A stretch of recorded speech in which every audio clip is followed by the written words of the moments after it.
Hello and welcome to Badger Talks Live, which brings exciting happenings, resources, and talent from your UW flagship campus to the people of Wisconsin and beyond. I am Maya Paleo, a second-year student in the Doctor of Physical Therapy program in the School of Medicine and Public Health at UW-Madison. Today it is my pleasure to introduce Julia Yates, psychotherapist and teaching faculty with the UW Department of Family Medicine and Community Health, also known as DFMCH. Today, Julia will be helping us explore our responses to stress and our unique paths to building resiliency when we need it most. Julia coordinates the DFMCH's behavioral science curriculum, and she is the director of the Wellness and Resiliency Board.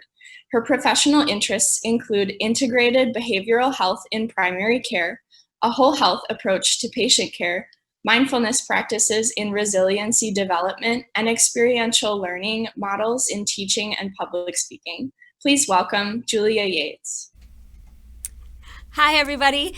Thank you for that introduction, Maya. I am incredibly excited to be with you all, wherever you're tuning in from, Badger talking with you this morning about using mindful awareness to build our everyday resiliency compass.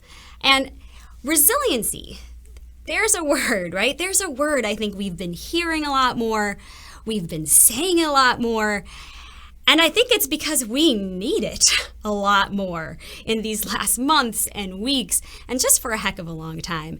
And I want to take a moment there to talk about resiliency. I think it's such a powerful word for us in this moment. And I also think it's a word that's different than wellness. And sometimes we somewhat interchange those two words. Sometimes we use them almost as synonyms. You guys know what I meant there. But that's actually not how I think about it. When I think about the word resilience, I think about it very different than wellness. So wellness is the things we do. It's how we show up in our day-to-day life, those habits that sort of keep us on the wellness path. Right? So I'm drinking my water, I'm getting my sleep, I'm flossing my teeth. I'm flossing my teeth a heck of a lot more than I used to. I'm creating these structures, these daily routines that sort of keep me on my wellness path. Resiliency is what we need when maybe we're not on the wellness path. And in fact, maybe we've sort of fallen flat on our face on the wellness path. Resiliency is what we need when things are tough, when we're struggling, when there's obstacles. It gives us just a little bit more to keep going, just a little bit more gas in our tank when times have been tough and we've been struggling. Makes sense that I'm excited to bring this to you today. I'm also excited about this fact. We used to think that you either had resilience or you didn't. You know, you were a resilient person or you're not. And now, thanks to a lot of study in positive psychology, we simply know that that's not the case. We can build resiliency. Yep, like mindfulness, like piano, if you practice it, it will grow. And so that's where I'd like to take us this afternoon, is some really intentional ways to build resiliency. And you may be sitting out there going, well, what exactly is that going to look like? Well, we're going to use mindfulness this afternoon in maybe a little bit a different way than perhaps you're used to. So we are not actually going to spend the next 40 minutes together meditating. We could, actually. That is one path to mindful awareness. But this afternoon, we're going to use mindful awareness in a bit more of an interventional way. We're going to use it as a tool. We are going to use it as that intentional compass. All right, so what do I mean by that? Let me break it down for you a little bit. Here's where I'd like to invite us to journey together. I'm going to hope that we can all take a little bit of time to look at what it feels like, what we experience when our wellness momentarily derails. What is that experience like for us? We're just gonna notice it this afternoon. I'd also like us to spend some intentional time this afternoon thinking about what truly does tap us into that resiliency, that ability to maybe take one more step, or that deep breath that helps us get through the next hour, get through the next half an hour. What does that mean for us? And how do we as individuals tap into it? I'm also going to put this out, because it's something I definitely have to remind myself of. Can we be more aware of our derails and our re-rails while letting go of that ever so tempting place to judge? Right? And sometimes maybe that's one of the side effects of mindful awareness, mostly healthy, but maybe there will be a little bit of judgment as we're looking at ourselves in a deeper way. And so I'm going to actually take us through some strategies to maybe step out of the judging zone so we can really stay in our growing zone. And this last objective, it's not so much an objective, it's an invitation.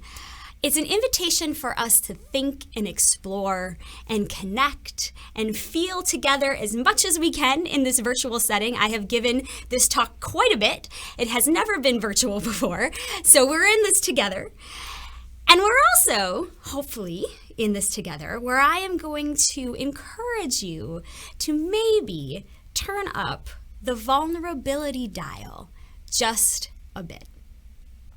There, I said it, right? How many people out there shudder a little bit when you hear the vulnerability word?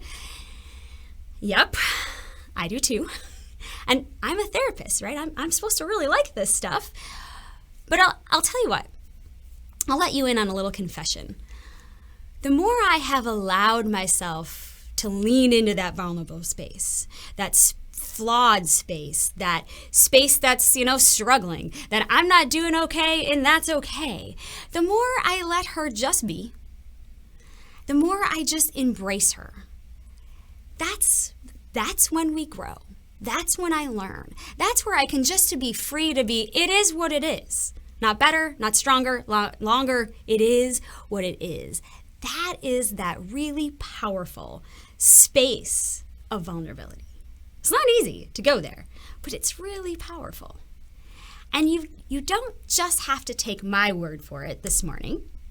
I'm wondering how many people out there have heard of Brené Brown. You can throw it in the comments if you want. I've got so many computers and tech going on over here that I can also look at the comments as I'm chatting with you. But yeah, have people heard of Brené Brown? Is this someone you know? Is this a new person for you? Or are you as much into some of her work as I am? Now, if she's new for you, Brené is a researcher who has been studying empathy and vulnerability in these key concepts for quite some time. And if you've not heard of her TED Talk, The Power of Vulnerability, that's where I would start. Check that out. She's got lots of stuff up there, but that's a great place to start as we talk about that healing power of vulnerability. And so I'm going to let Brené's words sort of guide us on our compass building mission. And I'm going to remind us simply this, that vulnerability is not a weakness. Now, I'm going to pause. I'm going to say that again. Lots for me, because I need to hear this in my world right now. Vulnerability is not a weakness. No, in fact, the more we are willing to engage in our own vulnerability, that helps us really determine where we're going, what we need, and what we got. Vulnerability is a powerful, powerful tool.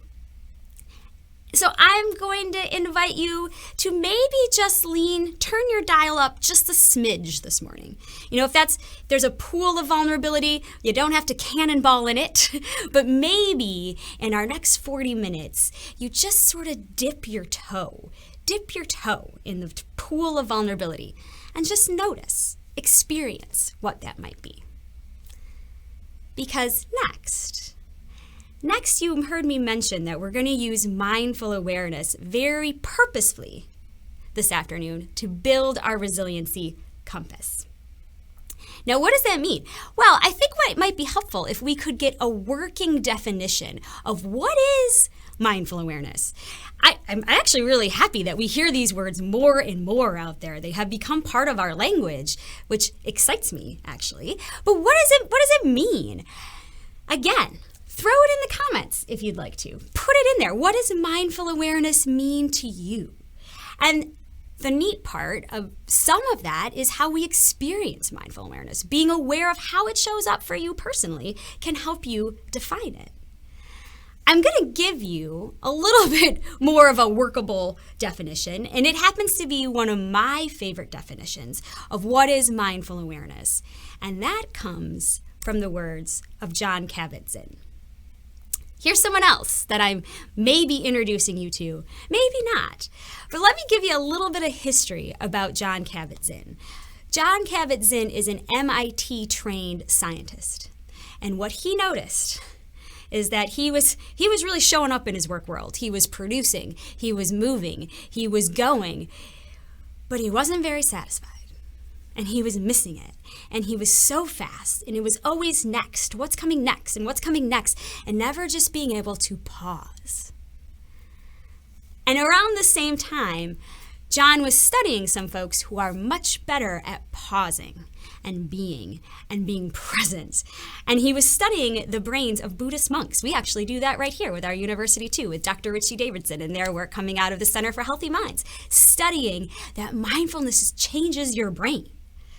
Wow, this was powerful for Jon. And so Jon is really credited with bringing some of the practices, some of this training to the masses, making it accessible.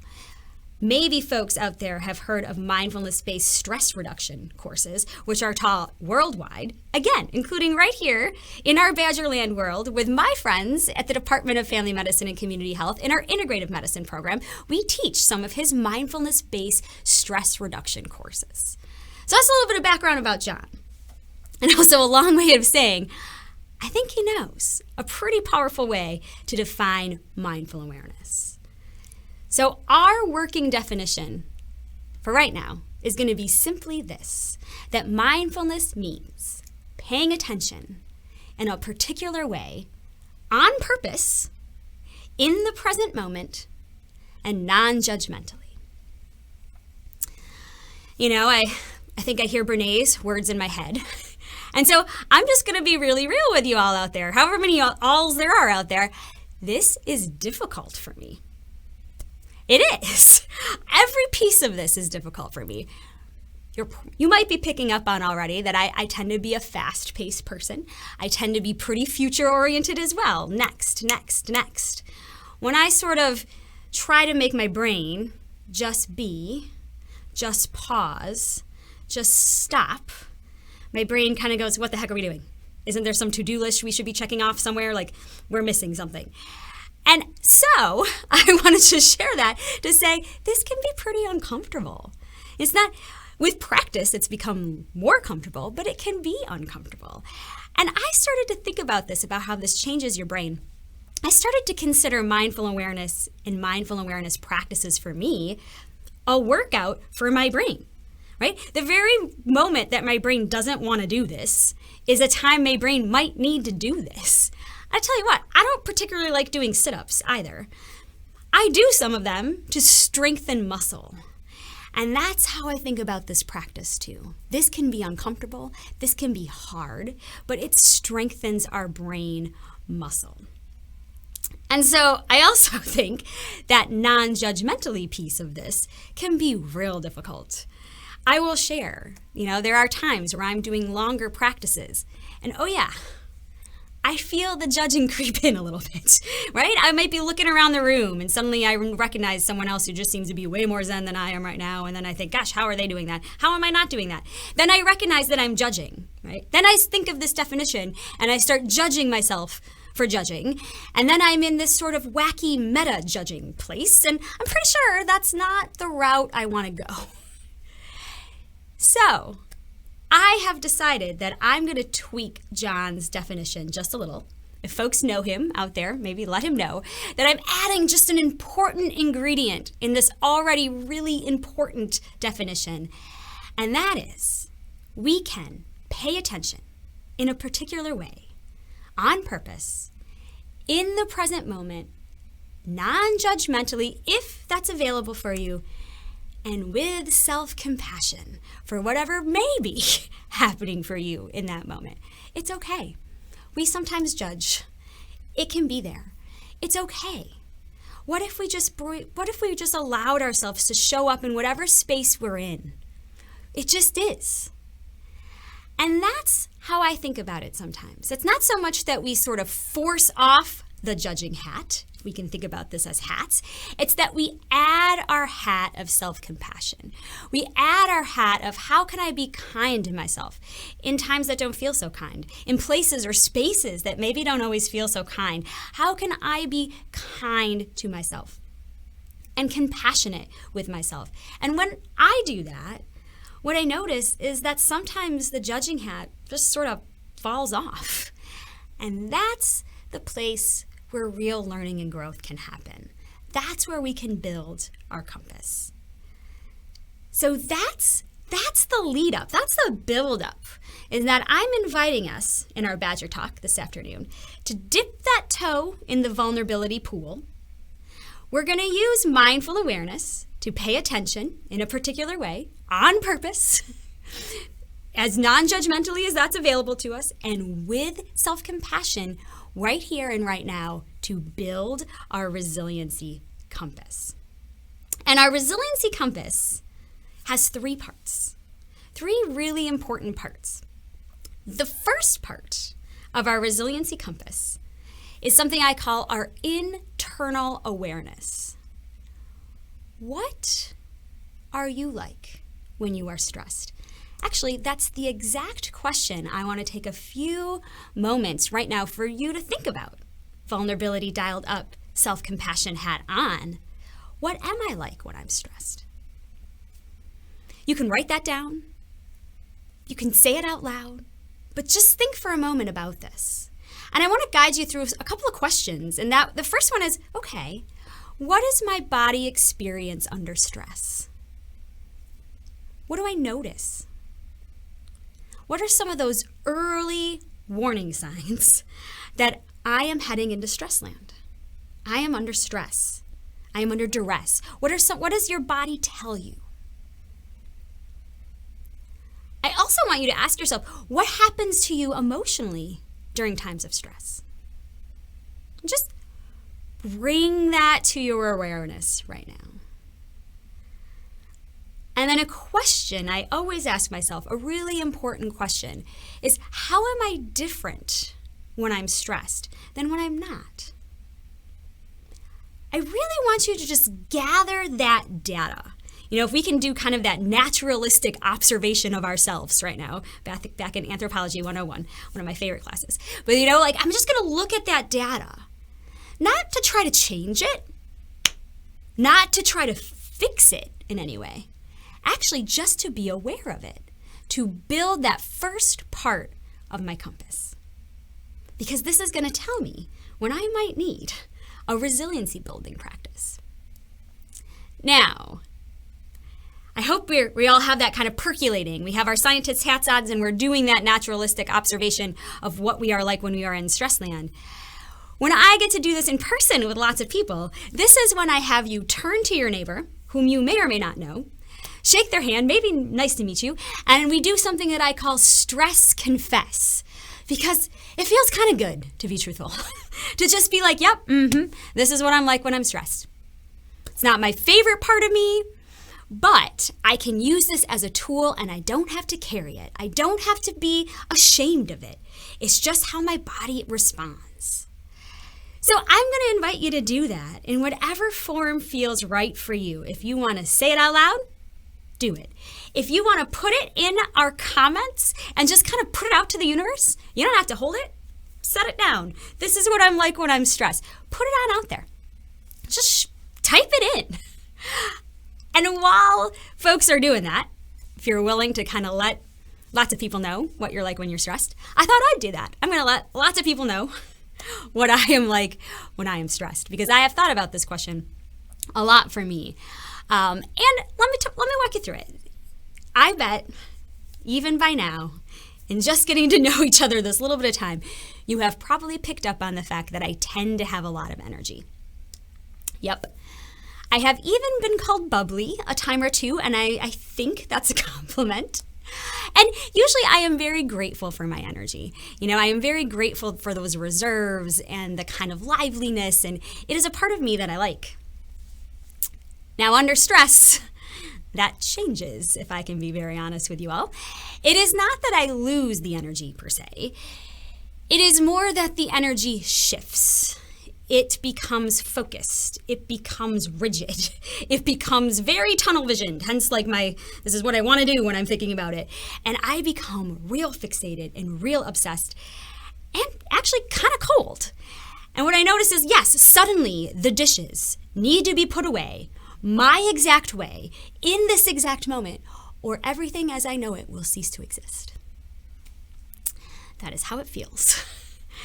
So yeah, this is not my most favorite part of me. I got to tell you, it is probably not my partner's most favorite part of me either. But I want to model this for you a little bit, in that now that I've been trying to really wear that hat of self-compassion and use this as the first part of my compass, I step back a minute and I ask myself, okay, what's going on here? Where in your world are you maybe feeling so out of control or overburdened or overworked or chaos or put upon that you are now trying to exert all the control you have on the dishes? Right? We all know it's not about the dishes. It's not mostly about the dishes. And that is helpful for me to, I'm not trying to even get myself unfixated at that moment. Maybe I'll apologize to my partner later about yelling at him about a fork. But really, it's okay. This is an alert signal. My fixatedness right now is telling me I might need something different. And that is key. That is key in building resiliency, that internal alert system, that first part of your compass. I am just going to glance, here. Oh, yes, and we do have some people, thank you so much. We do have some people putting some things in the chat about what they are like when they are stressed, and that it's the small victories. I feel rushed when I'm stressed. Yup. And just letting it go. So keep that coming. If it feels good for you to put it out there, or if you want to say it to someone later tonight, stress confess can be very, very healthy and very, very needed. But let me pause. Because that is our first part of the compass, right? That internal awareness of what we are like under stress or duress. But there's another part of our compass. That's that second part of the compass. And I call this our external touchstone. Because the reality of it, friends, is that most of us do not live all by ourselves, alone, on desert islands, with no other people around us. And if, this is an old movie now, this is probably dating myself, but if you guys remember Tom Hanks in the movie Castaway, he actually did live all alone, all by himself, on a desert island, nobody else around. And he eventually created his pal Wilson to be aware of his emotional ups and downs, because most of us are very social creatures. And so the next part of our compass is actually, what do other people notice when we're stressed? What might other folks in our world pick up on, probably even before us, when we're heading into stress land? This is an important one, the second part of our compass. And it's not an easy part of your compass to build. So again, I'm going to take the vulnerability, all the way up to my knees in our vulnerability pool one for this one. And I decided to ask someone in my world what I am like when I am stressed. My amazing, my lifelong friend, Krista.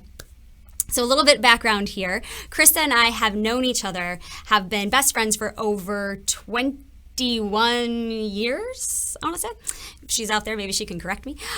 But we met when we were freshmen in college at UW Eau Claire. So if there's any blue golds out there, shout out to my blue gold friends. But yes, Krista's known me a good chunk of my life. And she has seen me through really amazing times. And she has seen me through some not so amazing times. And so I was curious about what she would say. And I also know she would answer this for me in a really honest and kind way because that's who she is. But I asked her. And then I thought, you know what I'm going to do is make it a big slide and then just put it on out there for everybody. So that is where we're going next, if you guys are curious. This is what Krista told me. This is my external touchstone of what I am like when I'm stressed. So she says, when Julia gets stressed, she kind of turns into a zombie. But instead of repeating brains, she keeps repeating the problem and rehearsing the solution until it is fully resolved. I'm going to take a moment and I'm just going to process that along with you. The first part that's very interesting for me, and maybe for folks out there too, is how closely my internal touchstone, or my internal awareness, and my external touchstone matches. You know, part 1 of my compass, part 2 of my compass is pretty much dead on. And so it's interesting for me. So when I feel myself kind of going tunnel vision, how I call it, right? I'm just getting fixated and focused. That's that brains that Krista's seeing. And so, yeah, that's a pretty good indication that I'm heading into stress land. That's a pretty good indication that I may need a little bit of something different in my world in order to keep going. And the second part of this that I really want to honestly share with you is that I think Krista is being too nice to me in the second part of her observation. I would love to tell you all that that's what's happening, that I am repeating the problem and rehearsing the solution until it is fully resolved. But I'm just going to be real with you all, that is absolutely not happening. I am stuck. It's dishes, nothing else is existing, and I am just focused and ruminating. There is actually no problem solving happening, and I can feel that. You know, it would be different if that were the case. If something was really difficult or stressful, and I was in it, and I was having an emotional and physical reaction to it, but I was problem solving, I'm probably learning or growing, because turns out that's kind of messy too. It actually feels uncomfortable, but we're moving. We're getting somewhere. When you notice that you are stuck in stress land and you are stuck and you're not moving, you're like that little hamster on that wheel and you're just going like this, or maybe you're the collapsed hamster on the wheel that just can't move anymore, then we're in stress land. And so when I see this, it's powerful for me to know that yeah, no, when you go brain zombie, you're not solving problems anymore. In fact, what you need is a little bit of something else. But we'll get there. Because next, I would love to invite everybody who's watching, everyone who's willing, to build that second part of your compass at some point today, that external touchstone. So I'm going to give you the invitation to have this conversation with someone. Ask someone in your life, hey, what am I like when I'm stressed? Or, if you're willing, do it right now. Right now. You can take out your smartphone, take out your cell phone, whatever you got, and you could, right in this very moment, send a quick little text to someone in your world. What am I like when I'm stressed? Now, as you are doing that, I'm going to give a little bit of a public service announcement here. And the first one is to honor yourself. This comes back to kind of our setup for this afternoon. You know, we are dipping our toe in the vulnerability pool. We have that hat of self-compassion on because this takes some guts, my friends. Like we don't always go around asking people this. You're like, hey, what am I like when I'm stressed? This is not something we often seek. And so I do just want you to honor that asking this question is a brave thing to do. And you may get back a response that's maybe hard to hear, or it's not easy to hear, or it is not you in your best light. And I really want to support you all in just, again, observing it, leaning into it, and using it as an awareness system. Not using it as something to make us feel bad about, or to hide, or to shame. That word's a powerful word. But no, this is something I'm asking because I want to grow. I want to recognize when I'm heading into stress land. And the more data I have, the more I can set my compass, probably I'm going to recognize that I'm heading there. So that's my first PSA. My second PSA is whether you have this conversation with someone in person later today or in the upcoming days, or if you sent a text, and heck, you may be getting a response right now. So when those responses come in for you, I also want you to honor that person. Because yes, this is not feedback we often give. It may not be easy feedback for this person to give, but honesty is really key here. And so know that when this person gives you a response, it is not to make you feel bad, or that they think you should fix it, or that they're maybe judging you for it. Likely not. They're giving you that information so you can have it to learn from, to have as your second part of your compass. So yes, go forth and have that conversation. And if it's already happening, I will love to hear about that a little bit at the end. But for now, I'm going to have you tuck away your cell phones and come back. Because here's where we're at. The first part of our compass, our internal awareness, really was letting us know when we're in stress land or heading to it.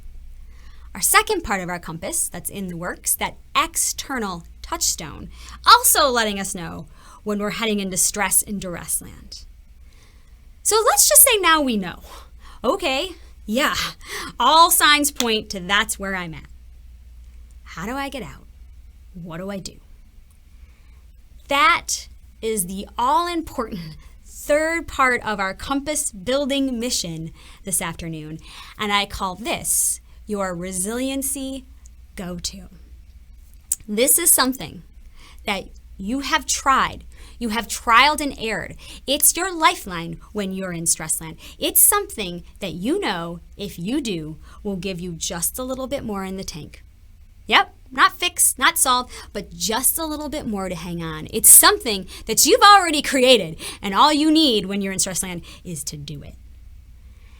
Now, that's not easy, right?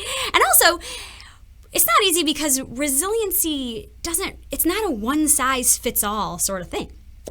You know, if resiliency lived in cartwheels, we could all just, do our daily dose of cartwheels, and we'd be able to carry through on some really rough times and find a way to keep going, and we'd kind of get those doses of resiliency.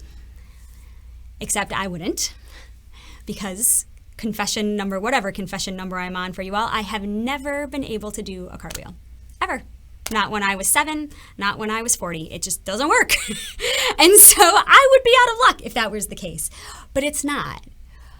Resiliency practices, self-care practices that bring about resiliency are very unique, very individual, and really, you sort of have to ask yourself, how is this making me feel, right? You go out, you try some self-care strategies, and then you pay attention in a particular way, on purpose, in the present moment, non-judgmentally as you can, and with self-compassion about how this activity is actually making me feel. What's it bringing me, or what's it not? Because that's different for every single person. Case in point for me, yoga. I love yoga studios. I love yoga mats. I love yoga pants more than ever right now. But I gotta tell you, what I don't love is yoga when I'm stressed. It is not my resiliency go-to. And there was a time that I sort of tried to make it be, a lot of amazing people in my life swear by yoga. It is their resiliency go-to. So I'd kind of try to force it. I'd be having a really rotten day. I am just overwhelmed. I have systems that aren't working in my favor. I have things that I'm up against that I can't change. I am feeling very depleted. I know I'm going to try to do some yoga. And I bet you can tell how that went. It did not take me out of stress land. It put me right back in the center of it. I am super annoyed. I'm annoyed at this yoga mat. I'm annoyed at everything. I'm not my most pleasant self in that moment. And I actually remember, this was years ago, having a conversation with my friend Vinny. And so I'm going to give Vinny a little bit of a shout out here. So Vinny is an avid yogi. He is also one of my colleagues and dear friends at the Department of Family Medicine and Community Health in our integrative health program. And we work together teaching whole health strategies all across the nation at different VAs. And so I get to spend a lot of time with Vinny. And I remember sort of talking to him about this. And I'm probably like, I don't know, I must be doing yoga wrong. Like, yoga doesn't work for me, just makes me more angry. And Vinny, let me try to channel him for a minute. In his very kind, very gentle way, just sort of listened as you'd want and took that in. And he said to me, he's like, is it possible that yoga is just not for you? And maybe being mindful aware would lead you in an entirely different direction if you let it. And I thought for a minute, I was like, yeah, no, you're absolutely right. And what he said next, I liked so much that I decided to make it a slide again. And so this, I think, is such a key when we're thinking about mindfulness and mindful awareness practices and meditation, which is a form of mindful awareness, in that it really is breaking away from having to have a goal to achieve. It doesn't have to be comfortable. It doesn't have to take you to a certain path. In fact, if it's not, it may be telling you something even more important, tougher to learn, but probably pretty needed to learn. And I'm going to go back to Jon here. I'm going to bring back our buddy Jon Kabat Zinn and just let this sink in for a little bit for folks that, yes, it is actually not the goal of mindfulness to get to a place that is relaxed or tension-free. That can happen in some of our contemplative practices and some of our meditative practices. That can be the goal, but it may not be, because really what we're looking for in mindful awareness, that overarching umbrella, is simply that, the ability to find a pause. I'm gonna pause. And what do I find in that pause? What do I learn in that pause? What does that pause tell me so that I can really learn about myself, my mind-body connection, and I can take that to a place in making choices. Not just doing the same thing over and over again. I'll just do another yoga class. Why isn't this working? I don't know, I'll do another yoga class. That wasn't working. It actually helps guide where we're gonna go to make proactive choices. That is the superpower of using mindful awareness in our compass building. What actually are you trying to tell me? And can I be brave enough to listen? Because that part is really tough too.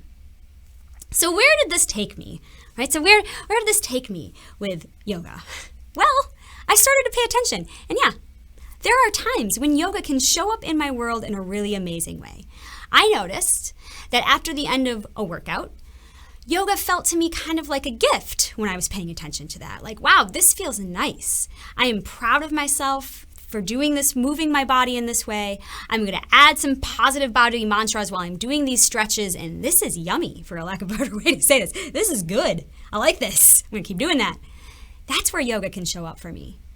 I also noticed that yoga is an extender for me if I'm already in a place that is more calm and more contemplative. Yoga helps carry that through. But yoga is never going to get me out of stress land. It is not my resiliency go-to. So when I'm there, when I am stuck, when I am brain zombied out, I leave the yoga mat in my closet and I take out my hiking shoes. This is my resiliency go-to. Now, little known fact, hiking turns out is just walking. Yes, you can be somewhere amazing. You can be more intentional, like my weekend hikes that are bigger and more preventative for me. Or I can do something as small as walking in between my patients, taking a little lap around my clinic when I just need to breathe 30 seconds of my resiliency builder. And it works for me. It really does. There is something about moving my body and when I can be in nature that suddenly whatever was taking over my brain feels smaller.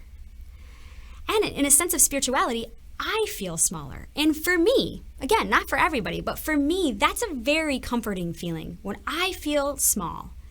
And maybe what I'm worried about doesn't have to matter so much. Suddenly that gift of perspective comes back. And suddenly I find my exhale.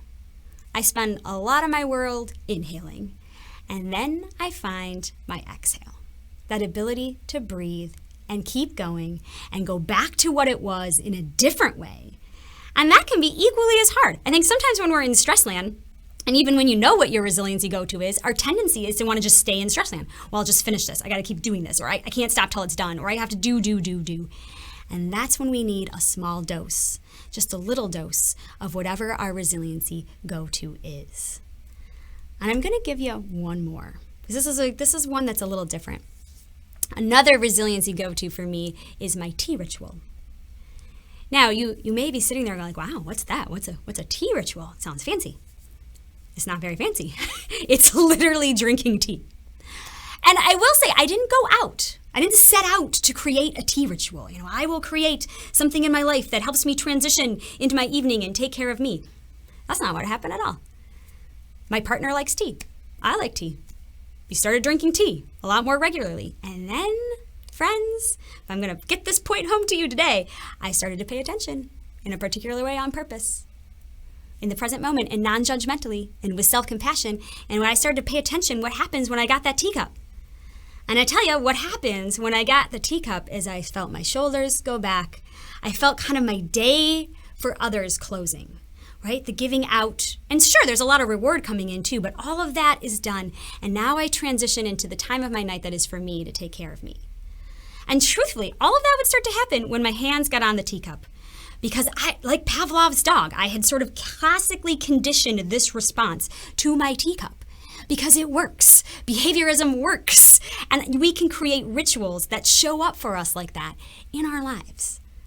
Just by repetition, just by paying attention when you know it works for you, when you know it's your resiliency go-to. So now I have a really important question for you as we're drawing to the end of this part this afternoon. The important question is to build your third part of your compass, that resiliency go-to. And so I do want to take a moment for you to think about this question, and that is, what is your quote-unquote yoga? Which simply means, is there anything in your world that you feel like maybe you just want to set down? Maybe you've been trying to force it. Maybe you've been putting too much pressure on yourself here. Maybe you've been driving. Maybe it doesn't actually fit for you. And just by setting it down might bring you some breath. Sometimes I think one of the biggest things we can do to add a little bit more gas in our tank are find places where we may need to say no. And especially when we're living where we're living right now, in the times that we're living in right now, we may need to say no to some more things right now. And can that be okay? Can we have compassion for ourselves and our community and our world by saying no when we need to? And this next one I do want you to shout out in the comments, write it down somewhere, because that question is, what is your hiking? And yes, friends, that's the question. What is your resiliency go-to? What can you dose for yourself when you're in stress land? What is that for you? Now, if something is coming to your mind right away, yeah, this is it. That's your resiliency go-to. Now, if you're out there and you're thinking, gosh, I don't know, absolutely nothing is coming to my mind. My mind is totally blank. I'm actually kind of excited for you because that means you get to go trial and error. You get to do some self-care strategies. It can be yoga. Actually, for so many people, their resiliency go-to is yoga. It can be cartwheels, if you can do them. It could be making a meal. It could be journaling. It could be taking a nap. It could be taking a breath. Whatever that means to you, start doing some of these activities deliberately, and then pay attention to how they're making you feel. And if how it's making you feel gives you a little bit more gas in your tank, that's how we build resiliency. For me, you're hearing loud and clear that for me, it's a breath. It's a pause. It's a slowdown. For other folks, it might be something that brings them energy. This is very unique to you. And is it a gift that you can build just for you and use in your compass?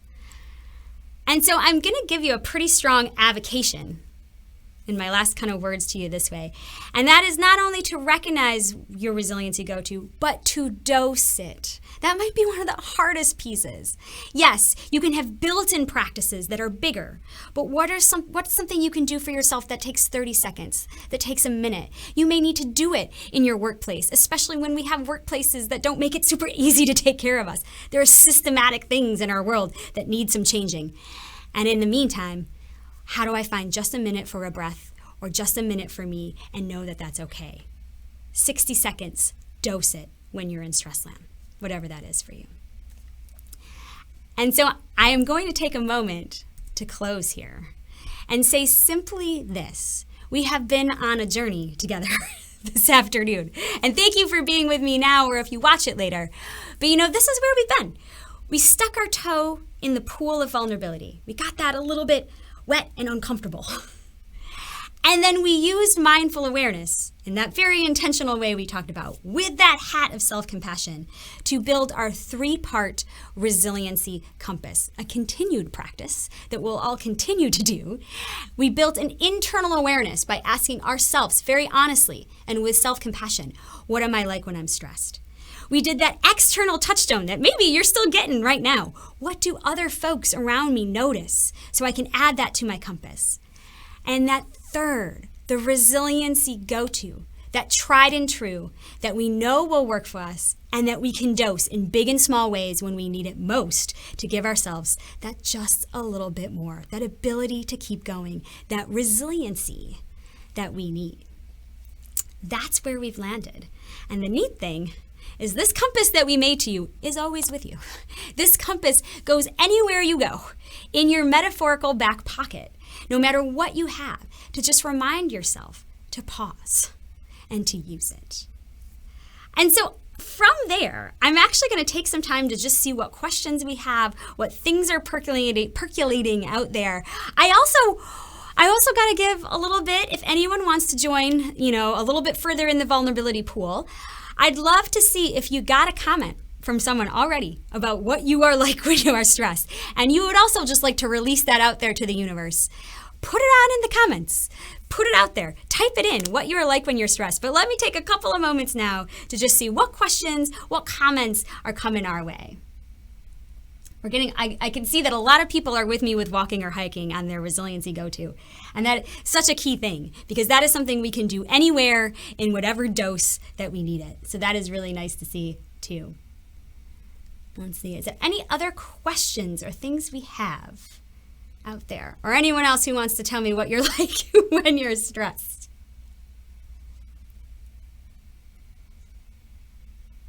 All right.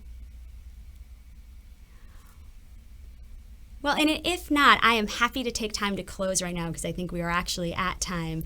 And again, just say how much I have enjoyed spending this afternoon with you, building our compass. Feel free to get in contact with me if you have any questions or things too. And just thanks for the time to be able to Badger Talk with you this afternoon.